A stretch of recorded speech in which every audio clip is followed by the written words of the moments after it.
আসসালামু আলাইকুম বন্ধুরা, কেমন আছেন সবাই? আশা করি সবাই ভালো আছেন। প্রথমে বলে নিই, আমি একজন দুবাই প্রবাসী।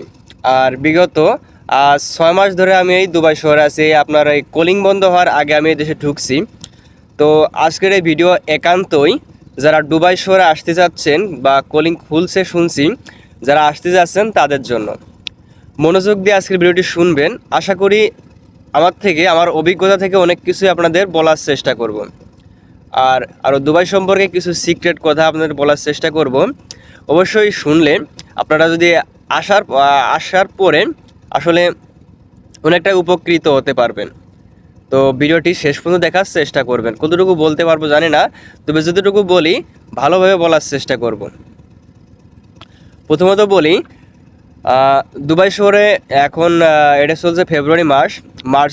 মার্চের পর থেকে এপ্রিল থেকে গরম শুরু হয়। এপ্রিল থেকে আপনার সেপ্টেম্বর মাস পর্যন্ত তুফর গরম চলে। তখন পর্যন্ত আপনার তাপমাত্রা থেকে আনুমানিক 45 থেকে 50, 52, 53, 54, 55 ডিগ্রি পর্যন্ত তাপমাত্রা হয়ে যায়।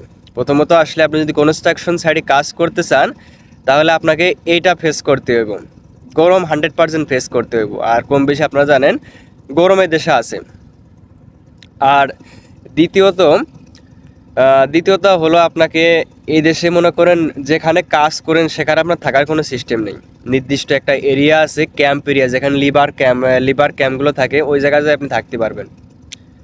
তো সেটা আপনার 100 কিলোমিটার দূরে হতে পারে, 150 কিলোমিটার দূরে হতে পারে, আবার 10 কিলোমিটার দূরে হইতে পারে। এটা কপাল, ভাগ্যের উপরে। আমি ডিউটি করি, আমার এখান থেকে 92 কিলোমিটার প্রতিদিন আসা যাওয়া করা লাগে। আর দুবাই শহরে আরেকটা জিনিস, সবচেয়ে প্যারা জিনিস, সেটা হলো জ্যাম।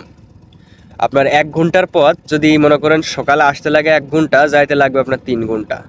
এত পরিমাণ জ্যামে ডুবা শহরে আপনার যদি 1, 2, 5 কোটি মানুষ থাকে তাহলে 5 কোটি গাড়ি আছে, এমন অবস্থা দুবাই শহরে। এই জিনিসটা আপনাকে ফেস করতে হবে। তৃতীয়ত হলো, আপনি যত টাকায় কামান, আপনি দুবাই শহর থেকে দেশে পাঠাইতে পারবেন না টাকা। এটা 100% মানতে হবে। যেমন দুবাই শহরে আপনি যদি রিলেটিভ কোনো লোক থাকে তাদের কাছে শুনবেন, এদেশে রুম ভাড়া প্লাস খাওয়া, পকেট খরচ, নেট খরচ, এতেই মনে করেন আপনার যদি মনে করেন ফকিন্নির মতো চলেন। আমি যেভাবে চলি, সাইডে তামান দিন ডিউটি করি, সকাল 5টার সময় আসি, রাত 8টার সময় যাই। এরপর আমার আনুমানিক প্রতি মাসে রুম ভাড়া প্লাস খাওয়া খরচ দিয়ে আর নেট খরচ দিয়ে, নিজের পকেট খরচ দিয়ে আনুমানিক 30,000 টাকা খরচা হয়ে যায়। এদেশে রুম খরচ সর্বনিম্ন, একেবারে লিবার ক্যাম্পের নিম্ন রুম খরচ আপনার বাংলা টাকার 10,000 টাকা। যে রুমে আপনার এক রুমে আপনার 14 জন 15 জন পর্যন্ত থাকতে হয়, সে রুম খরচ আপনার 10,000 টাকা। আর আপনি যদি একেবারে নর্মাল খাবার খান, তারপরেও আপনার 8 থেকে 9,000, 10,000 টাকা খরচ হবে। এদেশে নেট খরচ, আপনার আনলিমিটেড নেট খরচ কিনতে গেলে আপনার আনুমানিক 2,000 থেকে 2500 টাকা খরচ হবে, বাংলা টাকা খরচ হবে। এরপরে নিজের পকেট খরচ তো আছে, আনুমানিক সব কিছু মিলিয়ে 26,000, 27,000 টাকা আপনার খরচ হবে। আপনার ইনকাম করবেন কত?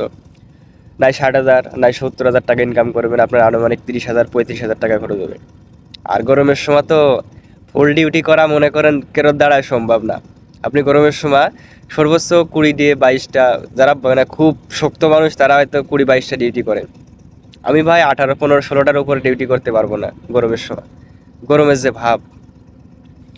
তো আজকের ভিডিও এই পর্যন্তই। নেক্সট ভিডিওতে আরও দুবাই সম্পর্কে আরও সিক্রেট কিছু বিষয় জানানোর চেষ্টা করব। তো অবশ্যই আমার পেজকে ফলো করে রাখুন। ধন্যবাদ।